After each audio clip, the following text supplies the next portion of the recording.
Welcome to the February edition of Bytes of Faith. I am Sarah Harbin-Coleman, and this is our opportunity to connect together and share faith topics. I'd like to share with you that in what sometimes feels like a lifetime ago, I went to art school. I studied photography and art history at the University of Georgia. And sometimes the time that I spent standing over trays in the darkroom or writing artist statements or studying slides in darkened lecture halls feels like it might have been lost. But in reality, it shapes me in ways that far exceeds what I paid for it. I think in art, I speak in art, I use art as a visual language in therapy and in Christian education. But there was a time when I felt like studying art and art history were a distinct distraction from things like ministry and service. I had discovered the discipline of art history on a visit to the Morris Museum of Art in Augusta, Georgia in high school, and an educator there sat us down in front of this Louis L. Betts painting. It's called The Yellow Parasol. And she asked us, what are these ladies talking about? What are they doing? Where are they from? What part of time are they from? And why were they important to the painter? She then stood us in front of this Jonathan Green painting. It is massive, and it towered over us in a stairwell. And she told us that Jonathan painted the memory of being a small child and his sister taking him to a dance hall where all the people moving through the room towered over him as he sat against the wall. It suddenly dawned on me that I had been studying art for years as I pored over the treasures that my military step-grandfather had brought from around the world.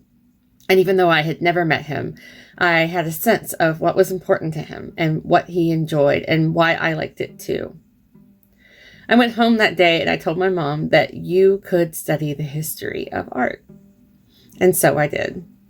I added my survey course at the University of Georgia during the drop ad period, and it was about 15 minutes before the second day of class.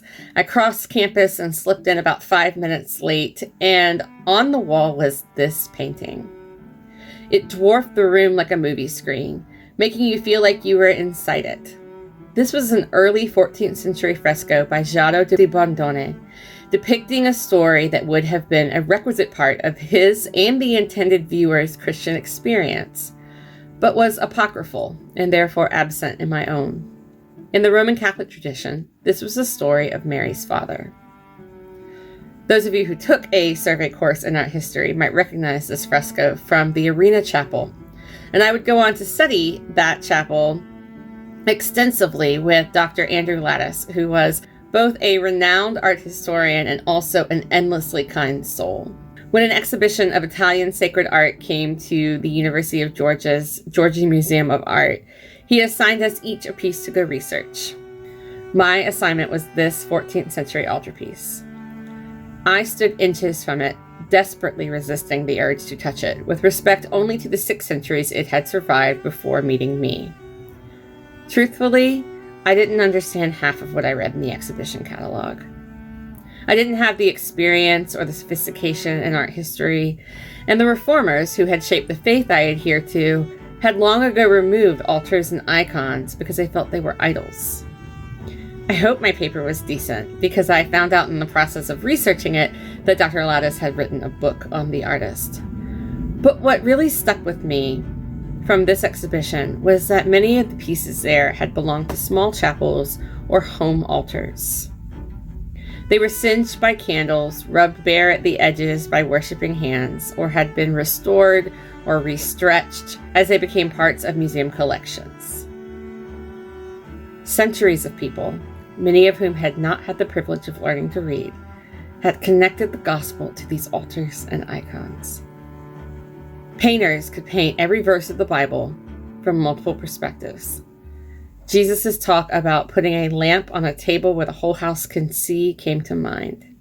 The PCUSA might not have altars and icons, but we still had our own versions. I thought about the pulpits in the churches where I had worshipped, or the stained glass that I had studied over and over, week after week, during Sunday sermons. I thought about the Advent wreath and nativities brought out year after year, lovingly cleaned by Presbyterian women, or the paraments that were embroidered and specifically colored to shape our experience of the liturgical seasons by color and symbolism.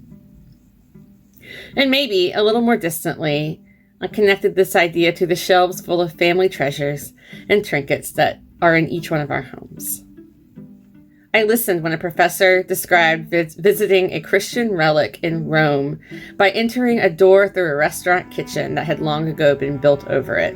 Rome being so full of history itself that in order to live there, you had to share it with that history, or it had to share it with you. I wrote an extensive paper on a communion chalice that was commissioned by Catherine the Great and made what felt like a pilgrimage to visit it in Washington, D.C.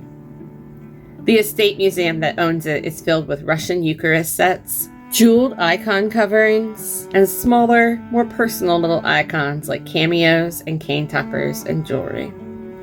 The intricate carvings and polished gold of the cane toppers reminded me of the rough, hand-carved cane that belonged to my great-grandfather, leaning against an entryway in my home like a silent Southern storyteller, dressed itself in the elements of the folk art from its own culture. I learned that with the same fervor and emotion with which I created religious art, people made art about human experiences, hurt and joy, their communities, war and history, and current events. I inextricably connected the human urge to make art to the human experience. And then I started feeling like studying art history and making art felt a lot like a human endeavor. It felt egotistical and elitist to be studying things that humans had made when I could be serving others or working in ministry. So my career path arced towards nonprofit work, counseling, and children's ministry, but still, something interesting began to happen as I found over and over that when teaching a lesson or giving an example, I would have a painting in mind that depicted or supported where I was going with it. I used techniques that I had learned in drawing classes, in therapy sessions, or in object lessons in children's worship. I admired the symbolism in chrismons and sanctuary architecture, and I watched children run their fingers over illustrations in their Bibles. I still think in art. I've realized over time that studying art and art history wasn't a wayside. It was an indelible part of my journey into who I am, what my faith is, and how I approach both. At this point, I can't imagine how my faith might be different without a reverence for thousands of years of humans across time and space and country and denomination, practicing worship that included visual art, both massive and meek, in giant cathedrals and pocket-sized icons, not totally unlike the crosses Kimbo hands out at church. I think of the contrast, but similar purpose, of the puritanically framed image of Jesus that hung in the Sunday school classrooms of my grandmother's Southern Baptist church, or the deeply visual memories I have of children waving palm branches, beloved nativity figurines, and the bread in my hand before communion. I connect with these experiences because I'm a visual person, but also because I spent a great deal of time studying the visual history of Christianity. So I invite you to look at your life and what has shaped your faith. Maybe it's your family church or a new members class. Maybe it's parallels in your career or an eloquent lesson learned in a hobby. Maybe it was a book or a child or a family member. The day-to-day journeys we think are not part of our faith lives often are. And for better or for worse, the richness of our lives shapes our faith. In children's ministry, the messages so often boil down to love God, take care of others, and go forth with the talents that God has given you. What are those talents, and what inspires them? How often do we engage in a Bible study, a book, a Sunday sermon, or a hymn that roots itself into our faith and we don't even realize it until later? What traditions, what moments, what messages, what lessons, what places and spaces have you encountered in church, your personal life, relationships, that might shape your relationship to God? What unexpected things might not have seemed fermenting at the time? What's really interesting is that these are so different from person to person, and what is indelible for one might be minimal for another. The human experience of Christian faith is thus as simultaneously diverse and universal as the thousands of years of art, song, and poetry that respond to it. Every thread and experience are unique to you in its own way.